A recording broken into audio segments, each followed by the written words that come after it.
Olá, tudo bem com vocês, crianças? Como é que estão aí nas atividades? Fazendo tudo direitinho, né? Tirando as dúvidas, né? Com o papai, com a mamãe. Hoje nós vamos entrar com a atividade de geografia falando sobre a região sul. O conteúdo está nas páginas 105 a 108 e atividades nas páginas 109 a 111. É importante que vocês leiam os conteúdos e tirem as dúvidas de vocês respondendo as atividades, viu, crianças? Então hoje a gente vai iniciar nossa atividade com a região sul, certo? Que é uma das regiões do nosso Brasil. Sabemos que estudamos em nossas aulas que o Brasil é dividido em 5 regiões. E uma delas hoje é a região sul. É a região norte, nordeste, centro-oeste, sudeste e sul. E hoje a gente vai estudar mais de perto essa região com algumas características. Olhando no mapa aí abaixo que eu coloquei para vocês, nós temos essa região, ela engloba os estados do Paraná, Santa Catarina e Rio Grande do Sul. São apenas 3 estados nessa região. Região sul, vamos estudar um pouquinho características dessa região. Então, é a menor extensão territorial do país, a segunda maior região na economia, está entre as 3 mais populosas. 80% vive nas cidades da população, né? Menores densidades no extremo sul, na campanha gaúcha. Paisagem humana diferenciada. Culturas de produção agrícola e arquitetura de algumas cidades.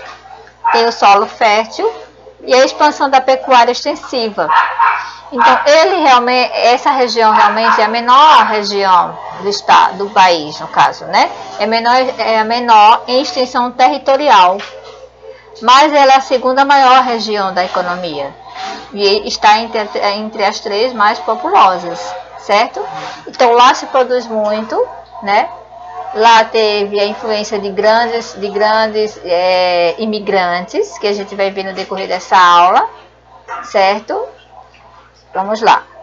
A população. A região sul tem elevado grau de urbanização, com 8,2,5%, apenas 17,5% vive nas áreas rurais.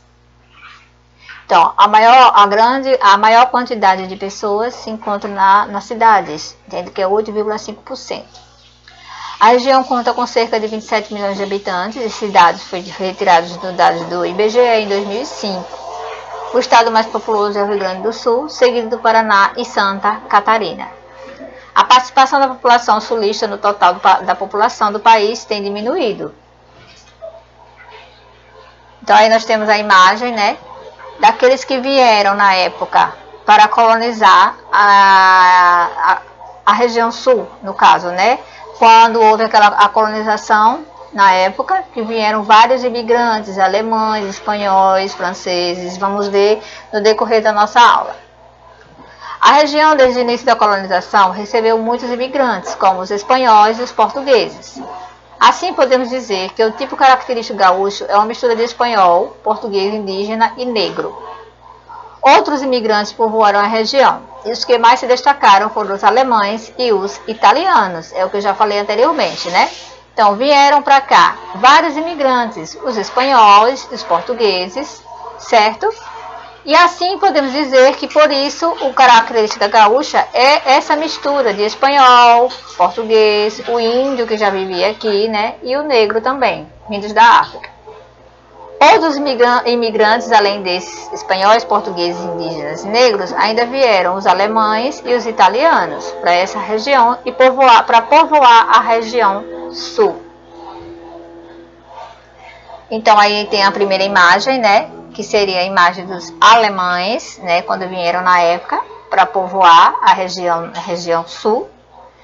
E aí, do outro lado, nós temos também a imagem dos italianos, que também foram os imigrantes que vieram para povoar a região sul. Grupos étnicos. A história da formação do povo da região sul conta com um homem branco, quando Dom Pedro II concedeu terras aos imigrantes europeus com o objetivo de colonizar o Brasil.